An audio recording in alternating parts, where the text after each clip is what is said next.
brand new news about Star Wars Episode VIII. It has something after the colon. So now it's called Star Wars Episode VIII, The Last Jedi.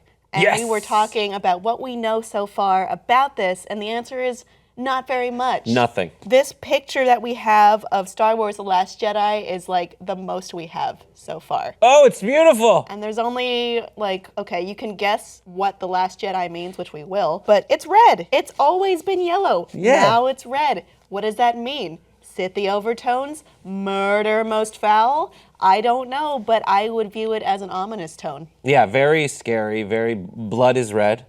The red moon rising is a bad omen. The crystals in dark side lightsabers are red? Yes, that's very true. So I don't think red is a positive omen. It almost never is in this series. Just saying. Yeah, what do you think? I think someone's gonna die, is what it's saying. And I sincerely hope it's not Luke. Right. Because we need him now. Because I don't know what's going to happen with Carrie Fisher has passed. I don't think it's right for them to use footage of her to CGI onto someone else's face. And they said they won't. They said they good. won't do that. So I think the story might have to shift a little depending on what they're doing. The fact is we don't know where it was, so there's no way to weigh in on that. Here's the thing. In the Return of the Jedi, it was Luke. Yes. He's still alive, so he must be the Last Jedi. I have, Go ahead. It seems like that's what they want you to believe going in. Now, it might be that I don't know, there was a rumor that Hamill was going to be dead at the end of this one because of a thing he said to one group of people. No. But he was like, no, I just mean like he said I'm going to be out of work after this. But what he meant was like after we're done shooting the 9th episode, I'll be out of work for a while because we're almost wrapped even in on. between movies, they're out of work for a We're wrapped time. on 8. I That's just what it was. saw him at the Paley Center promoting his Comic-Con HQ show. I mean, you shoot a movie and then there's all this downtime after and before. That's how I took it. Right, absolutely, but people are jumping on it. But I think what's going to happen is he might as the Last Jedi, he might hand the mantle over to. So your conjecture is it's a transference Right. of who is the Last Jedi.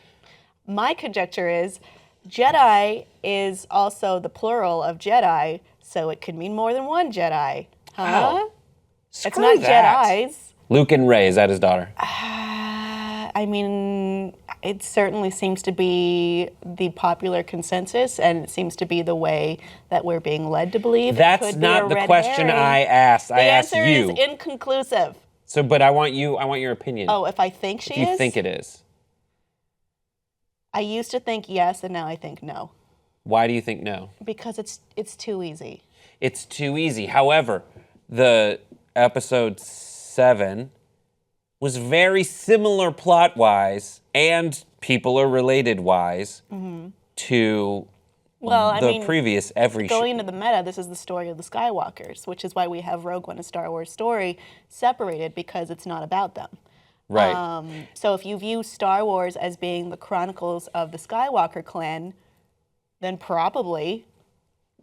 Spoiler alert for people who haven't seen Rogue One yet on what happens, but this isn't even really that big a spoiler.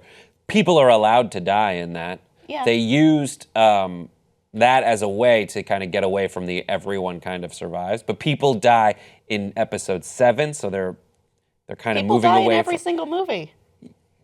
Yeah, but they have a way of coming back. I wonder if losing Carrie Fisher means we're going to get some kind of like ghost Han. But he wasn't. But it seems like only Jedis come back. No, he can't be a ghost. Maybe some of her midichlorians made it through the condom. We're ignoring midichlorians now. Anyhow, so that's another one. Tom Hardy, what's he doing there? Is he in? What do you mean? Is he out? What are you talking about? I thought Tom Hardy might make a cameo. That's sure. in this article. I don't think he's directly tied to the Rey and Luke story, but then I don't know. The thing is, all of this is so mysterious at this point, we can only guess on basic clues we've been given, and that is on the idea that those clues aren't there to purposely drag us into a false sense. Yeah. So I would say the only thing you can reliably think of, just based on the title card, is that there will be major deaths in this one. Will this film be so? The second, Return or Empire Strikes Back. A lot of people say favorite ever. Yeah. This is the second in the series. Yeah. Is it going to be better than Episode 6 or Episode 7? And is it just going to be one big training montage? I hope not. Right? Lift this X-wing with your... No, they won't do that. I hope and I think. I really liked Episode 7. I know some people have criticized it, but I liked it a lot. But I also have a very strong place for A New Hope in my heart. It's very high up there, if not my favorite one, because it's the only one that gave me a really emotional response. I'm going to watch it even if it sucks. I don't think it will suck because they have a lot riding on this and a lot of they have a lot of stake in this to make it good. And I think there was a lot of pressure in Episode 7 with J.J. Abrams to veer into more traditional methods, at least of filmmaking, Yes. with more practical effects or with more visual clues, at least, that would lead us into being reminded of what this great trilogy was in the beginning. Yeah, and Rian Johnson, I didn't like Brick, but a lot of people like Brick. I haven't seen Brick. Brick is one of those things where it plays with familiar tropes of a genre you're kind of used to. It's like a noir high school movie. So similar to, like, J.J. Abrams took Star Wars from the prequels and put it back on like a familiar footing of practical effects, but still using CGI. But like this is more the look and feel of how you're accustomed to seeing like the old Star Wars movies you liked. And now that it's back on those tracks, I like the Rian Johnson choice of someone who can kind of veer off and be creative with the ways that you use things you're The familiar unexpected. with. So we'll see. I'm That hopeful. could be fun too. I would hopeful? be interested to see how that plays out. I don't need it to necessarily follow, or I don't even want it to follow a track that I think that it will follow, which is the Luke Rey parentage. Right. Audience, do you agree with that? Is Luke actually Rey's father after all? And it's all very predictable. Let us know what you think below in the comments, and please like and subscribe for more.